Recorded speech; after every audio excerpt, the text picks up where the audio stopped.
Greetings, humans. I'm Andy, and I'm Josh, and welcome back to the Windmill War. So the question to be answered is, can Ra? And the answer is, Ra can make a sandstorm. And he will. I was just gonna ask, can he what? Make a sandstorm. And he will. Can he make a sandstorm, or can he survive a sandstorm? Or can he survive a sandstorm of his own doing? Yeah, I was thinking if he can make a sandstorm, he probably can also survive it. He's probably related to Zahir from Mirath. I don't think Zahir from Mirath really made sandstorms. Yes, he did. They were all CGI. He never had to face them. How do you know his CGI skills? I don't think it was his CGI skills. I think it was other people's CGI skills. To people who don't know what we're arguing about, Mirath is a sort of Oriental-influenced band, and their videos are very much with sandstorms and stuff, and we recommend you check them out. They're great. And with that completely unnecessary promotion out of the way, which is not paid, by the way, we're about to get into Sandstorm, Conrad's theme, more Killer Instinct. Are you ready? No, I'm not ready.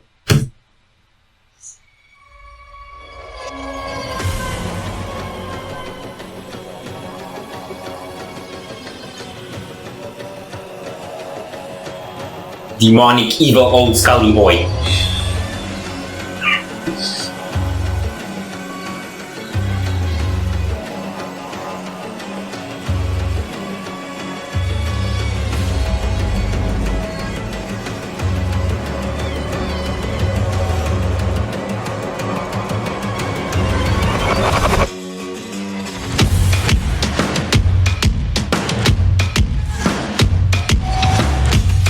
Yes!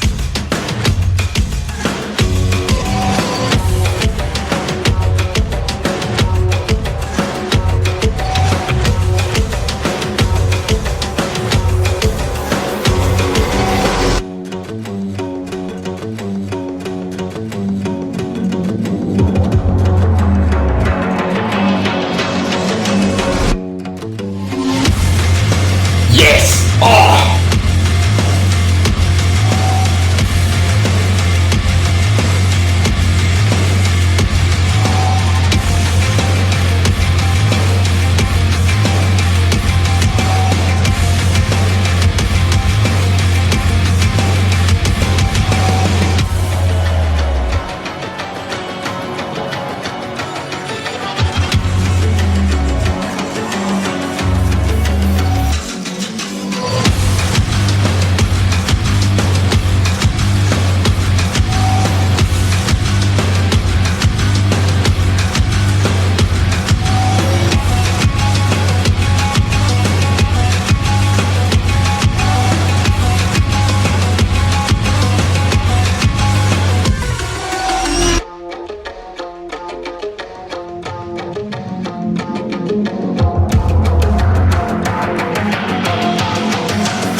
I feel like this one's less focused on what makes it itself and more focused on just riffs. Because we do have that sort of Middle Eastern melody in there, which we kind of saw coming given that it's Sandstorm. But it's really a lot more focused on riffs. Yes, riffs. So most Killer Instincts we checked out had this like dynamic of first introducing various elements, presenting them, then having a dip, and then opening up into a theme. Yeah. This has already ebbed and flowed like 3 or 4 times into riffs and atmospherics. And whenever it goes back into atmospherics, it goes back to the same theme. Yeah. So it's a lot more of a tease, which makes it slightly annoying, but also very satisfying because then it always gives you the riff back. I feel like with Killer Instinct, any tease is something you're worth taking because you know there's a payoff eventually. Yes. I'm pretty sure this song's gonna evolve into something else. It's not gonna drone like this the whole time. Yes. But one more thing I want to say is, despite it not going into so many details on the Arabic and Middle Eastern elements, it has that vibe pretty well settled just in that melody to make everything that's around it seem somehow related. And I'm talking specifically about the bass drops.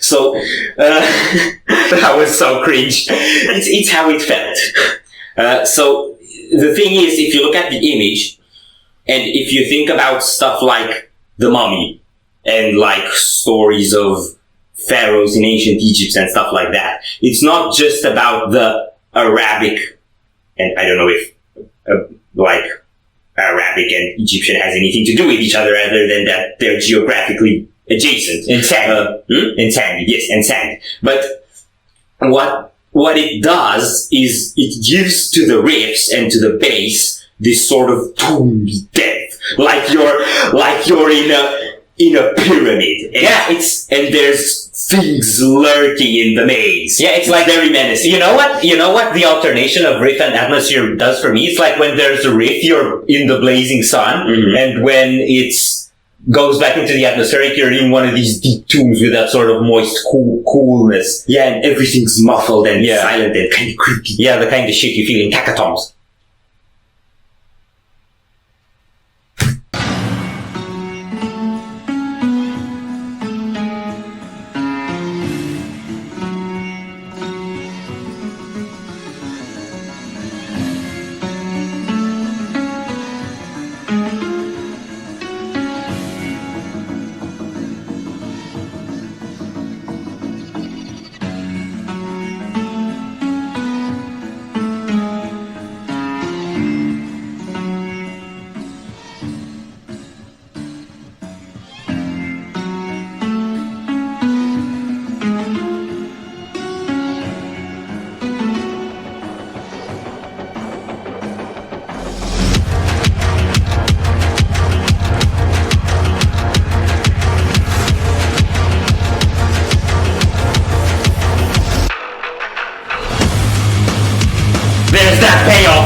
Mick Gordon is a genius. Yes, he is.